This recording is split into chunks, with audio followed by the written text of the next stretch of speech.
Baik, pada bagian ketiga dari chapter 2B, kita akan membahas tentang control chart. Control chart merupakan representasi dari sampel statistik yang kita ambil dari proses inspeksi yang sedang berjalan. Jadi, inspeksi pada proses yang sedang berjalan. Nah, hal ini dilakukan untuk membedakan mana proses yang berada di dalam variasi random dan mana yang berada atau mengalami variasi non-random. Salah satu komponen dari control chart adalah control limit, yaitu batas kendali atau yang merupakan garis pembagi antara deviasi yang sifatnya random dan deviasi yang sifatnya non-random dari center line, gitu ya. Nah, jadi nanti control limit ini terdiri dari dua bagian, yaitu bagian batas atas yang disebut dengan upper control limit UCL dan batas bawah yaitu lower control limit LCL. Jadi, sebuah proses nanti akan dikatakan atau output dikatakan terkendali atau in control ketika dia berada di dalam range control limit ini. Nah, berikut adalah ilustrasi dari sebuah control chart, di mana ada beberapa bagian. Di sini bisa kita lihat untuk bagian yang proses yang berada di dalam masih di dalam variasi normal atau variasi random, dia akan berada di dalam bagian ini. Nah, sedangkan kalau dia terjadi suatu proses non-random, maka dia akan berada di luar. Entah dia melebihi batas atas atau dia kurang dari batas bawah, begitu ya. Seperti itu kira-kira. Oke. Berikutnya,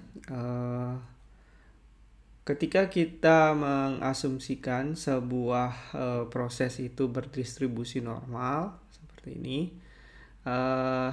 kita akan memberikan peluang begitu terjadinya error yang dimana di sini ada dua tipe error yang perlu diketahui. Jadi proses nanti kita katakan di dalam kontrol kan ketika dia berada dalam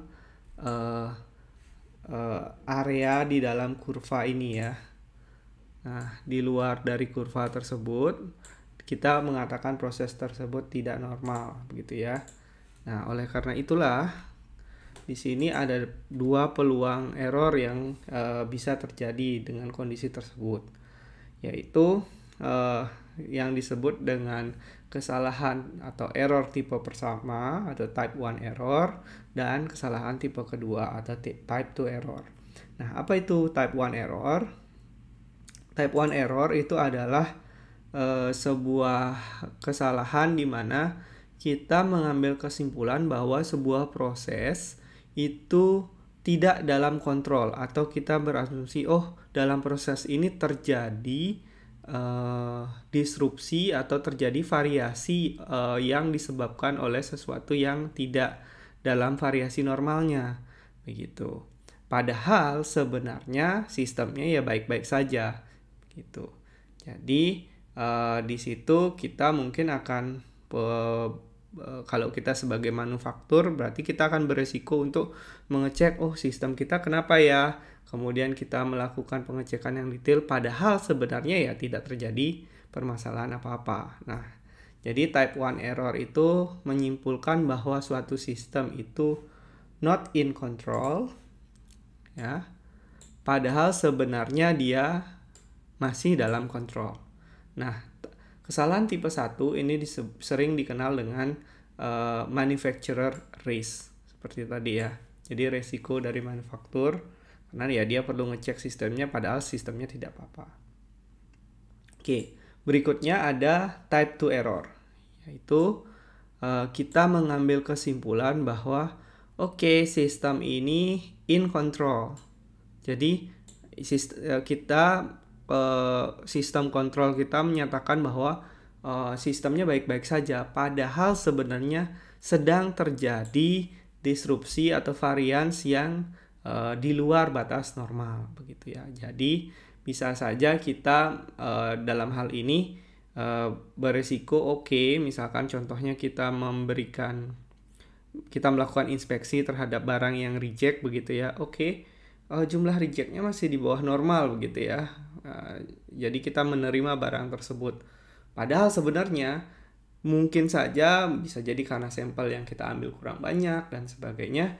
Bisa saja itu kalau dilakukan inspeksi lebih dalam, barang yang reject bisa jadi di luar batas normalnya. Nah, ini sering disebut type 2 error. Menyimpulkan suatu proses in control padahal sebenarnya tidak in control. Nah, ini disebut dengan consumer risk gitu ya. Oke, berikutnya.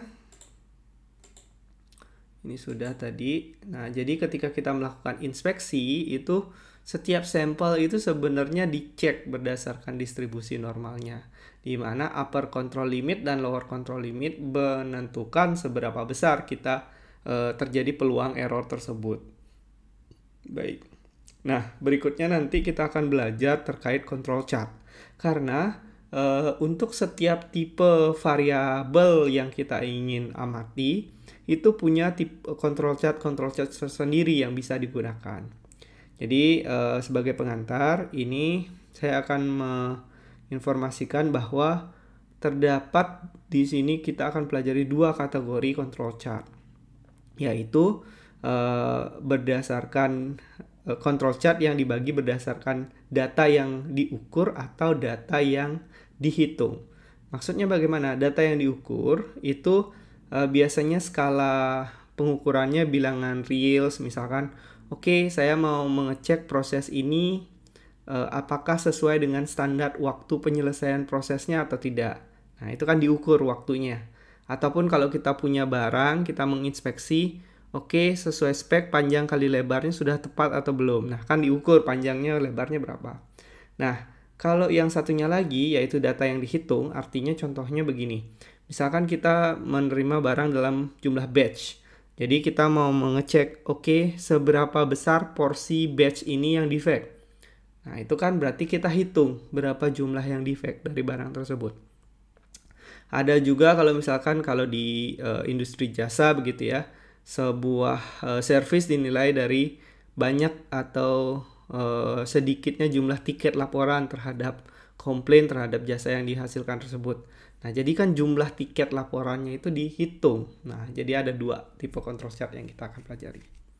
Baik, demikian untuk bagian ketiga ini.